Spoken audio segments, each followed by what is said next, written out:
புளியங்கொட்டையை காங்கிரீட்டில் போட்டால் என்ன ஆகும்?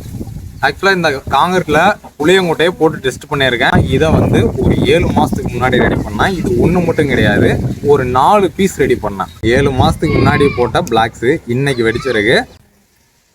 நிறைய பேரோட கருத்து காங்கிரீட்டில் புளியங்கொட்டையை போட்டால் எத்தனை வருஷம் ஆனாலும் பொழந்துக்கிட்டு வந்துடும் அப்படின்னு சொன்னாங்க. எனக்கு வந்து யாரோட கருத்தையுமே நான் உடனடியாக நம்ப மாட்டேன், நான் கண்ணில் பார்க்காத வரைக்கும்.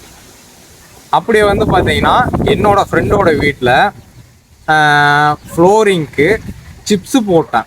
அப்படி சிப்ஸு போடும்போது அவங்க வெளியே வச்சு சாப்பாடு செஞ்சுட்டு இருந்தாங்க. வெளியே வச்சு சாப்பாடு செய்யும்போது அந்த இடத்துலையே ஜல்லி கொட்டி வச்சுருந்தாங்க, சிப்ஸு ஜல்லி. அதில் வந்து நிறைய புளியங்கொட்டையை வந்து, அதாவது ரசம் வைக்கிறது, அந்த புளியை கரைச்சி அந்த ஜல்லியிலேயே ஊற்றுறது. அப்படி வந்து பார்த்தீங்கன்னா அந்த ஜல்லியில் வந்து புளியங்கொட்டை மிக்ஸ் ஆயிடுச்சு. அந்த புளியங்கொட்டை இருந்த ஜல்லியை வச்சு யூஸ் பண்ண காங்கிரீட்டு போட்டு ஒரு சம்திங் ஒரு 1 மந்த்து இல்லைனா ஒரு 2 மந்த்ஸ்க்கு அப்புறம் வந்து பார்த்தீங்கன்னா அந்த இடத்துல வந்து வெடிப்பு வந்துச்சு. குழந்தைகிட்டு விதையே முளைச்சிக்கிட்டு வந்துருச்சு.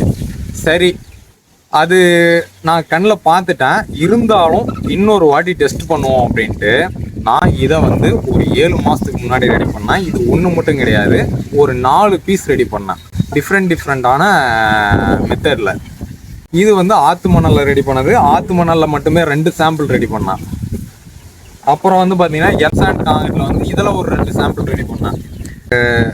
ஒவ்வொரு பிளாக்ஸ்லேயும் இந்த லேயரில் ஒன்று, சென்ட்ரல் லேயரில் ஒன்று போட்டு வச்சிருந்தேன். ஏன்னா நான் என்றைக்குமே வந்து பார்த்திங்கன்னா ஒரு டபுள் வெரிஃபிகேஷன் பண்ணணும் அப்படிங்கிறதுக்காக. அப்படி போட்ட ஒரு பிளாக்ஸு இன்னைக்கு வந்து வெடிச்சிருக்கு. 7 மாதத்துக்கு முன்னாடி போட்ட பிளாக்ஸு இன்னைக்கு வெடிச்சிருக்கு. அது இதுதான். இதை வந்து நான் வந்து உடைக்கலாம் கிடையாது,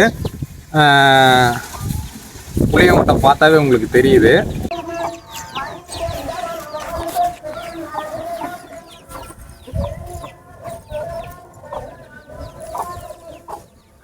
தெரியுதுங்களா?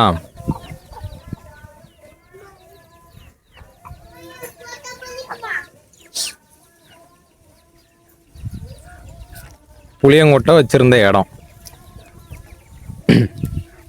புளியங்கொட்டை இதில் மேலேயே வந்துருச்சு. புளியங்கொட்டை மேலேயே மிதந்துக்கிட்டு வந்துருச்சு.